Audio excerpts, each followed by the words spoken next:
ಎಲ್ಲ ಕಡೆ ತುಂಬ ಚೆನ್ನಾಗಿದೆ. ಒಂದು ರೀತಿ ದೇವದುರ್ಲಭವಾದಂಥ ಒಂದು ಸ್ವಾಗತ ಎಲ್ಲ ಕಡೆ ಸಿಗ್ತಾ ಇದೆ. ಮೋದಿಯವರ ನೇತೃತ್ವದಲ್ಲಿ ವಿಜಯೇಂದ್ರ ಅವರೇನು ರಾಜ್ಯದ ಉದ್ದಗಲಿಗೆ ಪ್ರವಾಸ ಮಾಡಿ ಪಕ್ಷವನ್ನು ಬಲಪಡಿಸ್ತಾ ಇದ್ದಾರೆ. ಇದೆಲ್ಲದರ ಹಿನ್ನೆಲೆಯಲ್ಲಿ ನಾವು 28ಕ್ಕೆ 28 ಲೋಕಸಭಾ ಕ್ಷೇತ್ರ ಗೆಲ್ಲಬೇಕು ಅಂತ ವಿಶೇಷ ಪ್ರಯತ್ನ ಮಾಡ್ತಾ ಇದ್ದೇವೆ. ಇಲ್ಲಿಂದ ಗೋವಿಂದ ಕಾರಜೋಳ ಸಹ ಭಾಳ ದೊಡ್ಡ ಅಂತರದಲ್ಲಿ ಗೆಲ್ಲೋದು ನಿಶ್ಚಿತ. ಈ ರೀತಿಯ ಒಂದು ವಾತಾವರಣ ಇಡೀ ರಾಜ್ಯದ ಉದ್ದಗಲಕ್ಕಿದೆ. ಈಗಾಗಲೇ ನಾನು ಸುಮಾರು 18-20 ಲೋಕಸಭಾ ಕ್ಷೇತ್ರಗಳು ಹೋಗಿ ಬಂದಿದ್ದೇನೆ. ನಮ್ಮ ಅಪೇಕ್ಷೆ ಇದೆ 28ಕ್ಕೆ 28 ಗೆಲ್ಲಬೇಕು ಅಂತ. ನೋಡೋಣ ಏನಾಗುತ್ತೆ ಅಂತ. ಜನರ ಆಶೀರ್ವಾದ ನಮಗೆ ಸಿಗುತ್ತೆ. ಮೋದಿಯವರ ಒಂದು ಬೆಂಬಲ ಸಹಕಾರ ಇರೋದರಿಂದ ನಾಳೆ ಮೈಸೂರಿನಲ್ಲಿ ಮಾನ್ಯ ದೇವೇಗೌಡರು ಮತ್ತು ನಮ್ಮ ಪ್ರಧಾನಿಯವರು ಒಟ್ಟಿಗೆ ಒಂದೇ ವೇದಿಕೆ ಮೇಲೆ ಇರ್ತಾರೆ. JDS ಬೆಂಬಲ ಇರೋದರಿಂದ ನಮಗೆ ದೊಡ್ಡ ಶಕ್ತಿ ಬಂದಂತಾಗಿದೆ. ಕುಮಾರಸ್ವಾಮಿಯವರು ನಮ್ಮ ಬೆಂಬಲವನ್ನು ಕೊಡ್ತಾ ಇದ್ದಾರೆ.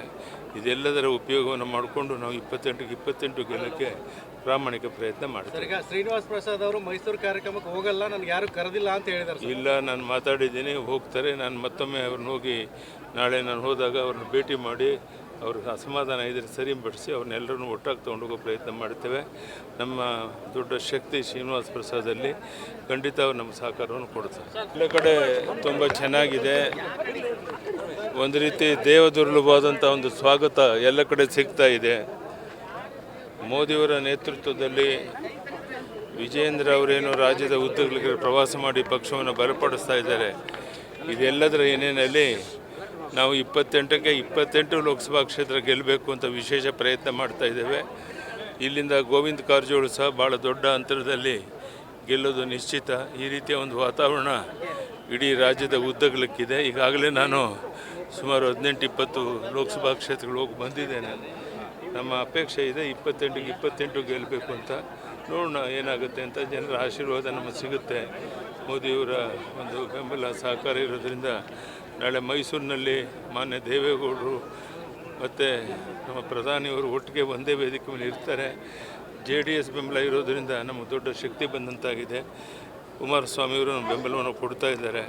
ಇದೆಲ್ಲದರ ಉಪಯೋಗವನ್ನು ಮಾಡಿಕೊಂಡು ನಾವು 28ಕ್ಕೆ 28 ಗೆಲ್ಲಕ್ಕೆ ಪ್ರಾಮಾಣಿಕ ಪ್ರಯತ್ನ ಮಾಡ್ತೀವಿ. ಈಗ ಶ್ರೀನಿವಾಸ್ ಪ್ರಸಾದ್ ಅವರು ಮೈಸೂರು ಕಾರ್ಯಕ್ರಮಕ್ಕೆ ಹೋಗಲ್ಲ, ನನಗೆ ಯಾರು ಕರೆದಿಲ್ಲ ಅಂತ ಹೇಳಿದ್ದಾರೆ. ಇಲ್ಲ, ನಾನು ಮಾತಾಡಿದ್ದೀನಿ, ಹೋಗ್ತಾರೆ. ನಾನು ಮತ್ತೊಮ್ಮೆ ಅವ್ರನ್ನ ಹೋಗಿ ನಾಳೆ ನಾನು ಹೋದಾಗ ಅವ್ರನ್ನ ಭೇಟಿ ಮಾಡಿ ಅವ್ರಿಗೆ ಅಸಮಾಧಾನ ಇದ್ದರೆ ಸರಿಪಡಿಸಿ ಅವ್ರನ್ನೆಲ್ಲರನ್ನು ಒಟ್ಟಾಗಿ ತೊಗೊಂಡೋಗೋ ಪ್ರಯತ್ನ ಮಾಡ್ತೇವೆ. ನಮ್ಮ ದೊಡ್ಡ ಶಕ್ತಿ ಶ್ರೀನಿವಾಸ್ ಪ್ರಸಾದಲ್ಲಿ ಖಂಡಿತ ಅವ್ರು ನಮ್ಮ ಸಹಕಾರವನ್ನು ಕೊಡ್ತಾರೆ. ಬೆಂಗಳೂರಿನಿಂದ ಮಂಗಳೂರುವರೆಗೆ, ಬೀದರ್ನಿಂದ ಚಾಮರಾಜನಗರದವರೆಗೆ ನಿಮ್ಮ ಸುದ್ದಿ ನಿಮ್ಮದೇ ಭಾಷೆಯಲ್ಲಿ ಕರ್ನಾಟಕ ತಕ್.